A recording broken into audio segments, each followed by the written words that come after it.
बिस्मिल्लाहिर्रहमानिर्रहीम। अस्सलाम वालेकुम dear students, hope you are fine. मेरा नाम रायनूर है और मैं आपको अपने यूट्यूब चैनल पे वेलकम करता हूँ। आज के लेक्चर का जो कंटेंट है वह जी chapter 7 permutation combination and probability, ये चैप्टर हम स्टार्ट करने जा रहे हैं। और इस लेक्चर में मैं आपके साथ इसका थोड़ा इंट्रोडक्शन डिस्कस करूँगा और फिर उसके बाद एक्सरसाइज 7.1 जो है वो डिस्कस करूँगा। तो चैप्टर 7 जो है परमुटेशन कम्बिनेशन एंड प्रोबेबिलिटी, इनसे पहले यानी कि 7.1 एक्सरसाइज में फैक्टोरियल का बेसिकली फैक्टोरियल जो नोटेशन है उसका इंट्रोडक्शन है। तो ये बुक का पेज 230 है, FSC मैथ पार्ट 1 यानी कि बुक 1 का ये चैप्टर है। तो फैक्टोरियल नोटेशन क्या होती है जी? सबसे पहले तो मैं इसके बारे में आपको बताता हूँ। Factorial notation was first introduced by Christian Kramp, यानी कि एक साइंटिस्ट थे क्रिश्चियन क्रैम्प उनका नाम था, और उनकी जो डेट ऑफ बर्थ है वो 7/62/1826 है।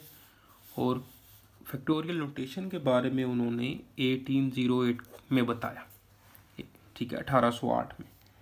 बेसिकली फैक्टोरियल जो है वो हमेशा हम पॉजिटिव इंटीजर का लेते हैं, जैसे n फैक्टोरियल इससे डिनोट कर लेते हैं इसको, या इस तरह करके भी हम लिख लेते हैं, या हम इस तरह करके भी लिख लेते हैं, ठीक है।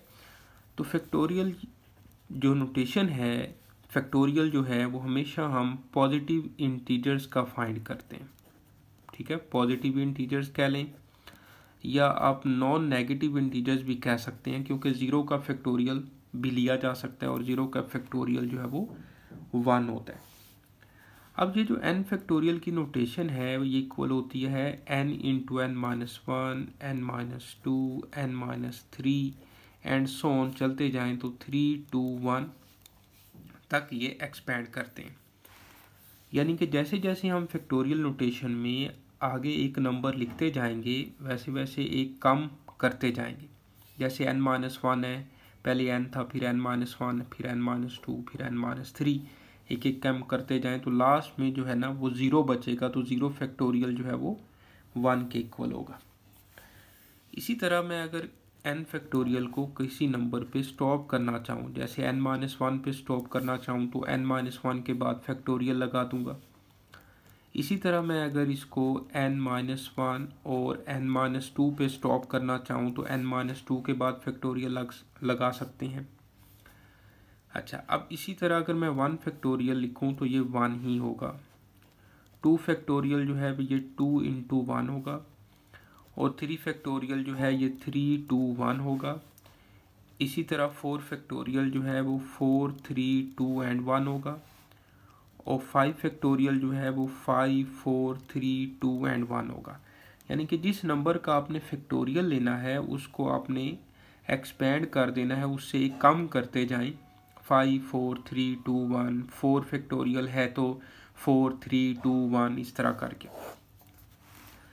अच्छा जी, अब देखें, और 0 फैक्टोरियल जो है वो भी आप याद रखें कि 0 फैक्टोरियल जो है वो हमेशा 1 के इक्वल होता है।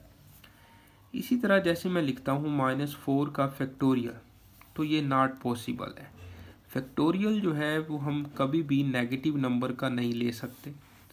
लेकिन अगर इस तरह से होता कि माइनस बाहर होता और 4 फैक्टोरियल अंदर होता ब्रैकेट में, हाँ इसको सॉल्व कर सकते थे, और 4 फैक्टोरियल जो है वो आ जाना था 24, तो -24 इसका आंसर है। कैलकुलेटर से जो फैक्टोरियल की नोटेशन है वो, जैसे मैंने 4 लिखा, फिर आप शिफ्ट दबाएं और ये जो लॉग के साथ जो x की पावर -1 वाला बटन है ये दबाएं तो 4 फैक्टोरियल लिखा गया, इक्वल दबाएं तो 24। इसी तरह जैसे 8 फैक्टोरियल है तो शिफ्ट दबाएं, फैक्टोरियल का बटन लिखा तो 8 फैक्टोरियल का आंसर ये आ जाएगा। तो ये फैक्टोरियल कैलकुलेटर से भी आप फाइंड कर सकते हैं। इसी तरह अगर दो नंबर्स ऐड हो रहे हो, जैसे a प्लस बी का फैक्टोरियल है, तो आप कभी भी उन दोनों का अलग-अलग फैक्टोरियल लेकर ऐड करें। इस तरह से नहीं लिख सकते। पहले या तो उनको ऐड करें और फिर फैक्टोरियल लें, जैसे मैं लिखता हूँ 5 + 4 का फैक्टोरियल। तो ये कभी भी आप इसको 5 फैक्टोरियल + 4 फैक्टोरियल अलग-अलग नहीं लिख सकते। हाँ, पहले इनको ऐड करो, 5 + 4 9, 9 का फैक्टोरियल लो। इसी तरह अगर दो नंबर्स आपस में मल्टीप्लाई हो रहे हों, जैसे ए बी फैक्टोरियल है, तो आप इनको अलग-अलग नहीं लिख सकते, ए फैक्टोरियल और बी फैक्टोरियल। जैसे 3 × 4 है, तो हम इनको नहीं लिख सकते 3 का फैक्टोरियल 4 का फैक्टोरियल। ओके, तो ये बेटा आपने याद रखना है। अब मैं आपको थोड़ा सा और चीज़ें बता देता हूँ। यहाँ पे चलें लिख लेते हैं। जिस तरह से है कि हमारे पास दो नंबर डिवाइड हो रहे हों a/b का फैक्टोरियल, तो आप इसको अलग-अलग से फैक्टोरियल नहीं लिख सकते, a फैक्टोरियल / b फैक्टोरियल। समझ रहे बात? इसी तरह अगर 4 फैक्टोरियल / 2 फैक्टोरियल है, तो आप इसको कटिंग करके 2 फैक्टोरियल नहीं लिख सकते, कटिंग नहीं कर सकते। हाँ, ये सेम नंबर हो 4 फैक्टोरियल / 4 फैक्टोरियल, तो फिर कट कर सकते हैं और इसका आंसर 1 आ जाएगा। ओके बेटा, चलते हैं जी। अब एक्सरसाइज स्टार्ट करते हैं। 7.1 एक्सरसाइज है और देखें, इवैल्यूएट 6 फैक्टोरियल / 3 फैक्टोरियल और 3 फैक्टोरियल है। तो इसमें देखें तो हम 6 फैक्टोरियल को एक्सपेंड करें, 6 5 4 3 2 1। फिर ये जो 3 फैक्टोरियल है इसको भी 3 2 1 लिखें और फिर 3 फैक्टोरियल को भी 3 2 1 लिखा। अब 3 2 1 तो इससे कैंसिल हो जाएगा और फिर 3 2 6 जो है वो इससे कैंसिल हो जाएगा, तो 5 4 20। ये इसका आंसर है।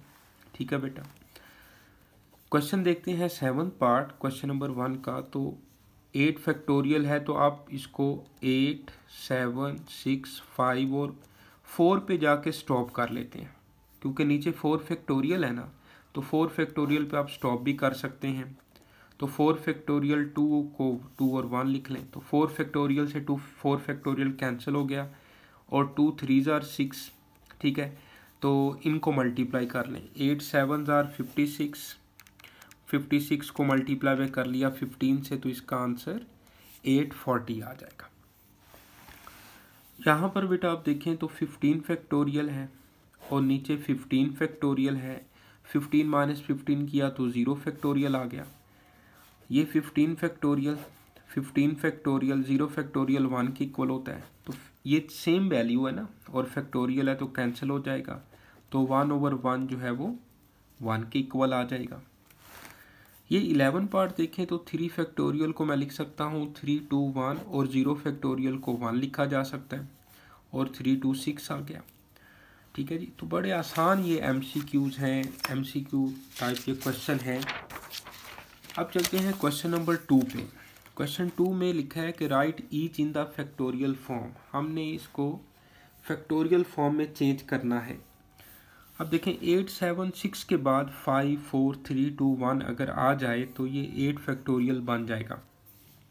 तो 8 7 6 के बाद हम वो जो 5 4 3 2 1 है उसको मैं सिंपल करके 5 फैक्टोरियल भी तो लिख सकता हूँ।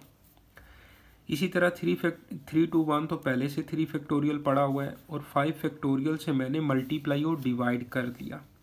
अपने पास से 5 फैक्टोरियल से मैंने मल्टीप्लाई और डिवाइड कर लिया।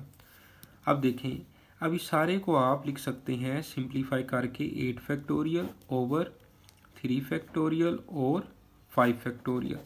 तो ये बेटा ये इसका आंसर है। ओके, नेक्स्ट क्वेश्चन देखें तो 52 51 50 49 49 के बाद कौन सा नंबर आएगा? 48 47 एंड सो ऑन।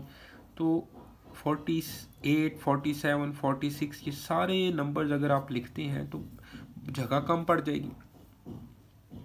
तो 49 के बाद जो 48 नंबर के बाद सारे नंबर्स उससे कम आ रहे हैं, हम उसको इस तरह से भी तो लिख सकते हैं ना, 48 फैक्टोरियल लिखा जा सकता है।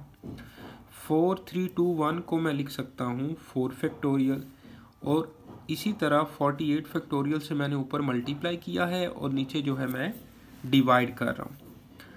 अब बेटा जो न्यूमरेटर है इस सारे को आप यानी कि सारी वैल्यूज़ को आप 52 फैक्टोरियल लिख सकते हो और नीचे आ जाएगा 4 फैक्टोरियल और ये बन जाएगा 48 फैक्टोरियल। तो देखें फैक्टोरियल फॉर्म में हमने चेंज कर लिया। इसके 8th पार्ट देखें तो n+2 into n+1 into n है और n के बाद नेक्स्ट नंबर कौन सा आएगा, इससे आप एक कम कर दें, यानी इससे नेक्स्ट नंबर आएगा n-1 फैक्टोरियल। तो अब देखिएगा बेटा n+2 n+1 और n के बाद आएगा n-1 फैक्टोरियल। इससे मैंने मल्टीप्लाई भी कर लिया और डिवाइड भी कर लिया, n-1 फैक्टोरियल से मल्टीप्लाई और डिवाइड कर लिया। अब देखें इस सारे को आप n+2 फैक्टोरियल लिख सकते हैं, बिल्कुल लिखा जा सकता है। तो ये बन जाएगा n+2, यानी कि ये सारे नंबर जिसमें स्क्यूज हो जाएंगे n+2 फैक्टोरियल में आ जाएंगे ओवर n-1 फैक्टोरियल। ठीक है बेटा, तो ये फैक्टोरियल फॉर्म में चेंज हो गया। अब चलते हैं नेक्स्ट क्वेश्चन पे। तो क्वेश्चन नंबर इसका 9 पार्ट है। अब n+1 into n into n-1। अब बड़ी आसानी से आप बता सकते हैं कि n-1 के बाद जो नेक्स्ट नंबर आना है वो आना है n-2, फिर n-3 एंड सो ऑन। तो वो n-2 जो नंबर आना है उसके साथ फैक्टोरियल लिख दें। तो ये बन जाएगा n+1 n-1 और n-2 फैक्टोरियल ओवर 3 to 1 को मैंने लिख दिया 3 फैक्टोरियल और n-2 फैक्टोरियल, यानी कि n-2 फैक्टोरियल से मल्टीप्लाई भी कर दिया और डिवाइड भी कर दिया। तब ऊपर क्या बन जाएगा, ये सारा ये बन जाएगा n+1 फैक्टोरियल ओवर नीचे आ जाएगा ये 3 फैक्टोरियल और n-2 फैक्टोरियल। ठीक है बेटा, यानी कि जो लास्ट नंबर पड़ा हो ना उसके बाद जो नंबर आना है उसके साथ आप फैक्टोरियल लगा के उसी नंबर से मल्टीप्लाई और डिवाइड कर लें और फिर उसके बाद ये फर्स्ट नंबर के साथ फैक्टोरियल लग जाएगा, क्योंकि ये सारे नंबर जिसके में आ जाएंगे n+1 फैक्टोरियल में आ जाएंगे। अब चलते हैं जी क्वेश्चन नंबर 10 और ये क्वेश्चन 2 का लास्ट पार्ट है। तो देखिएगा लिखा हुआ है कि n into n-1 n-2 and so on और n-r+1 लिखा हुआ है। अब मुझे बताएं कि n-r+1 के बाद कौन सा नंबर आना है, इससे एक कम करें, यानी कि मैं यहाँ पे लिख रहा हूँ, ज़ुबान फिसल गई मेरी, चलें खैर n-r+1 में से -1 कर दें, एक कम कर दें, तो इसके बाद आएगा n-r+1 के बाद जो नंबर आएगा वो आएगा n-r। तो अब n-r फैक्टोरियल से हम मल्टीप्लाई और कर लेते हैं डिवाइड, तो ये आ जाएगा n-r फैक्टोरियल। ठीक है बेटा, अब ये जब n-r फैक्टोरियल से मैंने मल्टीप्लाई और डिवाइड किया तो ऊपर वाली जो वैल्यू है, अब ये देखें तो ये सारा जो एक्सप्रेशन है ये क्या बन गया, ये बन गया n factorial over n-r factorial. ठीक है, अब ऊपर वाली सारी वैल्यू क्या बन गई है, n फैक्टोरियल ओवर n, नीचे तो n-r फैक्टोरियल है। तो इस तरह से ये क्वेश्चन हमारा कंप्लीट हो जाता है। इस एक्सरसाइज के 2 ही क्वेश्चंस हैं, तो जो बाकी पार्ट्स मैंने छोड़े हैं वो सेम इसी तरह के हैं, तो आप ट्राई करिएगा। बाकी अपना ख्याल रखें और चलें एक MCQ जो है वो आपके साथ डिस्कस कर लेते हैं कि 3/2 फैक्टोरियल जो है ये किसके इक्वल होगा। 3/2 फैक्टोरियल किसके इक्वल होगा, अल्फा ऑप्शन है 3, बीटा ऑप्शन 2, चार्ली ऑप्शन है 1 एंड डेल्टा ऑप्शन है नॉट पॉसिबल। ठीक है, तो ये बोर्ड का ही क्वेश्चन है।